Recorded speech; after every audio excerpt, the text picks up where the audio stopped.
D upon d x x upon sine की power n x. एक question ये है। यहाँ पर एक क्वेश्चन और है, देखिए डी अपॉन डी एक्स, ये एक्स्ट्रा क्वेश्चन है, ये पहले क्वेश्चन दिया गया साइन की पावर एन एक्स। यहाँ पे देखिए जब हम इसको क्वेश्चन को सॉल्व कर रहे हैं तो देखिए एक्स की पावर यदि एन होता, यहाँ पे यदि एक्स की पावर एन होता तो उसका डिफ्रेंसिएशन आ जाता एन एक्स की पावर एन माइनस वन। यदि एक्स की पावर एन होता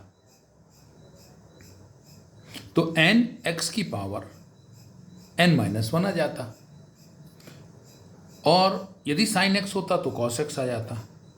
लेकिन यहाँ पे क्या हो गया है, साइन की पावर एन एक्स ये टर्म आ गई है, तो यहाँ पे लगेगा फार्मूला, क्वेश्चन यहाँ पे कंडीशन लगेगी चेन रूल, डिफरेंशिएशन का चेन रूल। चेन रूल क्या कहलाता है, देखिए साइन की पावर एन एक्स है, तो यहाँ पे हम इस चीज़ को ऐसा लिख सकते हैं, देखिए d upon d x sine x की पावर एन, ठीक है, साइन एक्स की पावर एन। अब यहाँ हम साइन एक्स को क्या पुट कर देंगे, टी, पहला फंक्शन, पहला क्या है, पावर है, ब्रैकेट लगा हुआ है, तो फर्स्ट फंक्शन जो है वो एन माना जाता है, पावर। तो एन को छोड़ करके हम क्या, किसको, साइन एक्स को टी पुट कर देंगे। हम यहाँ पे क्या पुट कर देंगे, sine X equal to T, sine X equal to T. अब ये पुट करने के बाद यहां हम देखिए लिखने का तरीका आपको ध्यान देना है, डी अपॉन जो डी एक्स है उसको हमने उसको बदल करके डी टी कर दिया, टी के रिस्पेक्ट में हम कर रहे हैं। ये हमने क्या किया है, पुट किया है, लेट किया है, सपोज किया है। तो डी अपॉन डी टी और साइन एक्स इक्वल टू कितना हो गया, टी, तो टी की पावर कितना हो गया, एन, टी की पावर एन। अब चूंकि हमने ये डी टी अपने मन से अपॉन में लिखा है, तो इस चीज़ को एडजस्ट करने के लिए हम डी टी यहाँ लिखेंगे न्यूमरेटर में, यहाँ डिनोमिनेटर में है, अपॉन ये जो टर्म छूट गया था डी एक्स उसको हम यहाँ लिख देंगे डी एक्स। यही कहलाता है चेन रूल, कि पहले x में फंक्शन था उसको हमने t में कन्वर्ट कर दिया, और t के बाद फिर हम अगली चेन बना दिए किसमें, x के रूप में डिफरेंशिएशन की। इसके बाद अब देखिए t की पावर n का डिफरेंशिएशन कितना होगा t के रिस्पेक्ट में, t की पावर n का डिफरेंशिएशन t के रिस्पेक्ट में, तो ये वैसा ही काम करेगा जैसा कि x की पावर n का डिफरेंशिएशन हम x के रिस्पेक्ट में कर रहे हैं। तो ये बनेगा n टी की पावर n माइनस वन, ये फार्मूला होता है, n टी की power n minus one into, यहाँ देखिए d अपॉन डी एक्स हमने लिखा रहने दिया, और इस t की प्लेस पे वापस हमने क्या पुट कर दिया, साइन x, वापस हमने क्या पुट कर दिया, साइन x। ये चेन रूल है डिफरेंशिएशन का। ये हो गया n, अब t को वापस हमने क्या लिख दिया, साइन x, इसकी पावर क्या हो गई, n minus one into sine X का डिफरेंशिएशन कितना हो जाएगा with respect to X, cos X. तो ये क्या आ गया आंसर इसका, n, इसको हम लिख सकते हैं साइन की power n minus one x, और cos x as it is रहेगा। यही आपका क्या आ गया, आंसर आ गया। ये किसका आंसर आ गया, ये आंसर आ गया किसका, साइन की पावर एन एक्स के डिफरेंशिएशन का। इसमें हमने अप्लाई कर दिया चेन रूल। ये अलग क्वेश्चन था, क्लियर है ये पॉइंट, ठीक है, चेन रूल कह रहा है। अब यहां देखिए, यहां पे क्या हुआ, सबसे पहले देखिए d upon d x, x है, अपॉन क्या है, साइन की पावर एन एक्स है, तो a upon b, d upon d x कौन सा formula, a upon b, division का फार्मूला लगेगा। तो d upon d x a upon b is equal to क्या होता है formula, b as it is differentiation of a minus a as it is differentiation of b whole upon B का square of the B. ये क्या हो गया, formula हो गया। किसका फार्मूला हो गया, डिवीजन का फार्मूला हो गया। डिफरेंशिएशन में डिवीजन का फार्मूला हो गया। अब यहाँ पे हमारे पास a क्या है, x है, और b क्या है, साइन की पावर n x है, साइन की पावर n x है। अब देखिए ये हमने अप्लाई किया यहाँ पर, b as it is, b यानी क्या, साइन की power n x, denominator as it is sine की power n x into differentiation of a मतलब x, differentiation of x, minus a as it is, a यानी x as it is, d upon d x, b यानी कितना, sine की power n x, sine की power n x, whole upon क्या आ जाएगा, b square, b यानी कितना है, साइन की पावर n x का होल स्क्वायर। ठीक है, ये इक्वल को इसके सामने रखना है। ठीक है, सेंटर लाइन के, क्लियर। अब देखिए यहाँ पे आप क्या कर सकते हैं, देखिए साइन x की n की साइन की power n into X, n into X नहीं, साइन की power n x, power only n। यहां पे हम differentiation of x with respect to x करेंगे तो हमको कितना मिलेगा, 1। ठीक है, minus x as it is, और ये देखिए यहां पर ये हमने साइन की पावर n x, ये यही क्वेश्चन है, ये जो कि ये क्वेश्चन इस क्वेश्चन के अंदर आया, और दोनों क्वेश्चन आपकी बुक में दिए गए हैं।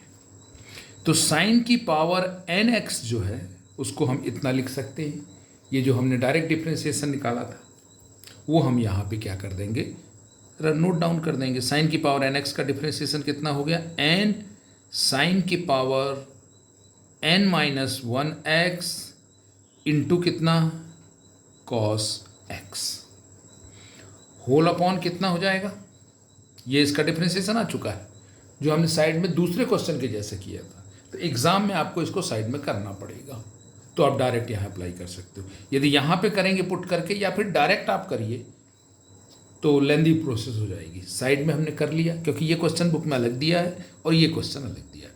अपॉन ये हो जाएगा साइन की पावर n इंटू एक्स का होल स्क्वायर, ये ऐसा ही बना रहेगा। अब यहाँ देखिए, इसको हम थोड़ा सा व्यवस्थित कर लेंगे बस, और कुछ करना नहीं है बहुत ज़्यादा। साइन की पावर n x 1 का इंटू हो गया, कोई दिक्कत नहीं, माइनस इसमें हमने n को पहले लिख लिया, नंबर को हम पहले लिख देते हैं, x इंटू क्या हो जाएगा, साइन की power n minus 1x into क्या होगा, cos x as it is रहेगा, होल अपॉन में देखिए पावर टू द पावर मतलब मल्टीप्लिकेशन ऑफ द पावर, तो ये बन जाएगा साइन की पावर 2n इंटू 2nx, यहाँ इंटू नहीं होगा, 2nx, और यही क्या होगा, आपका आंसर आएगा। ये इसका कॉन्सेप्ट है।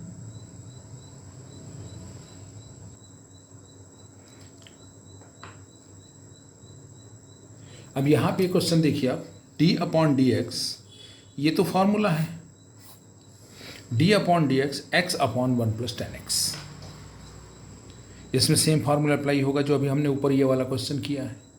यहाँ पे चूंकि एक डिफरेंशिएशन ज़्यादा आ रहा था इसलिए हमने उसको साइड में कर लिया पहले ही, और ख़ुद वो एक अलग क्वेश्चन दिया था।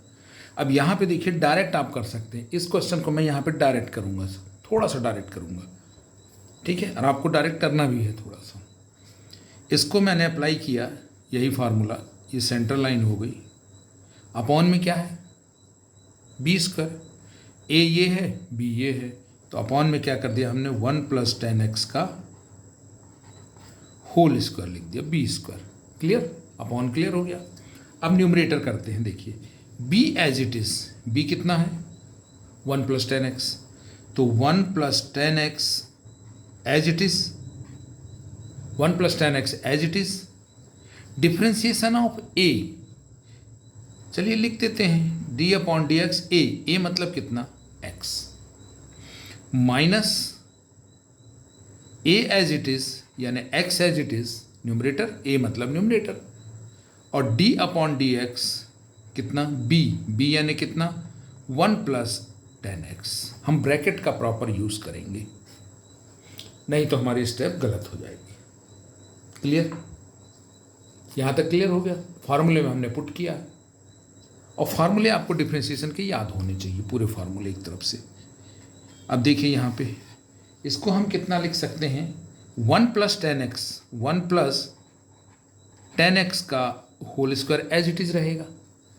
1 + 10x ये ऐसा लिखा रहने दिया, 1 + 10x हमने लिखा, 10x ब्रैकेट लगाया, और x का डिफ्रेंशिएशन x के रिस्पेक्ट में कितना हो गया 1, ठीक है, minus x as it is, ठीक है, d/dx कितना 1 + 10x। तो डिफ्रेंशिएशन क्या होगा, दोनों में डिस्ट्रीब्यूट होगा, डिफ्रेंशिएशन प्लस के ऊपर डिस्ट्रीब्यूट हो जाता है। तो देखिए यहाँ हम डायरेक्ट करते हैं, d/dx 1 का डिफ्रेंशिएशन कितना हो गया 0, क्योंकि 1 क्या है कांस्टेंट, तो ये क्या हो गया 0, प्लस यहाँ पे देखिए 10x का डिफ्रेंशिएशन क्या होता है d/dx 10x, ये फार्मूला है, तो d/dx 10x इक्वल टू कितना हो गया sec² x, कितना हो गया sec² x, ठीक है। अब इस पे क्वेश्चन ये भी बन सकता है, आपके सिलेबस में है 10x का फर्स्ट प्रिंसिपल से डिफ्रेंशिएशन करिए, differentiate 10x by first principle. First principle में फार्मूला अप्लाई करना पड़ता है, फर्स्ट प्रिंसिपल का फार्मूला, जिस क्वेश्चन को आपको बताया गया। तो 10x का डिफ्रेंशिएशन कितना हो गया sec² x, ये ब्रैकेट क्लोज, ठीक है। कोई स्टेप्स, कहीं कोई प्रॉब्लम नहीं होगी। अब देखिए यहाँ पे इस स्टेज को वैसे रहने दो, 1 + 10x का होल स्क्वायर, यहाँ देखिए 1 का इंटू हुआ तो ये तो पूरा सीधा सीधा बच गया 1 + 10x, माइनस इस x का इंटू 0 से हुआ तो 0, और इस माइनस x का इससे हुआ तो minus of x into sec² x, x into sec² x, ठीक है। और यही आपका क्या हो जाएगा आंसर होगा, इसके आगे स्टेप्स को नहीं ले जाना। कुछ क्वेश्चंस में जब प्रूव करने को दिया है तभी आप यहाँ पे डिफ्रेंशिएशन का आपने फार्मूला अप्लाई कर दिया, और डिफ्रेंशिएशन को फार्मूला अप्लाई करने के बाद थोड़ा सा सिंप्लीफाई कर दीजिए। कुछ ऐसा दिख नहीं रहा है, स्टेपिंग बना सकते हैं लेकिन ज़रूरत नहीं है। तो ये अभ्यास के तौर पे आपको देखना है, बुक में क्वेश्चन सॉल्व करना और आंसर्स मैच करना, ठीक है। Okay, thank you. फार्मूले ज़रूर याद करिए, यदि आपको फार्मूले याद नहीं है तो आपके क्वेश्चंस फंस जाएंगे। उसके लिए you can't blame to anyone, आप किसी को ब्लेम नहीं कर सकते। You yourself is responsible for this, आप खुद रिस्पॉन्सिबल हैं। And you have to study 1.5 hour, at least 2 to 2.5 2 hours maths. You have to practice it out, solved questions previously which you have solved, and only self-study can improve you. Only teacher can guide you, subject teacher can guide you, keep you ready about the notes, but learning is your part, practice is your part, understanding is your part. If you are not understanding, then you consult the subject teacher very frankly. Okay, thank you.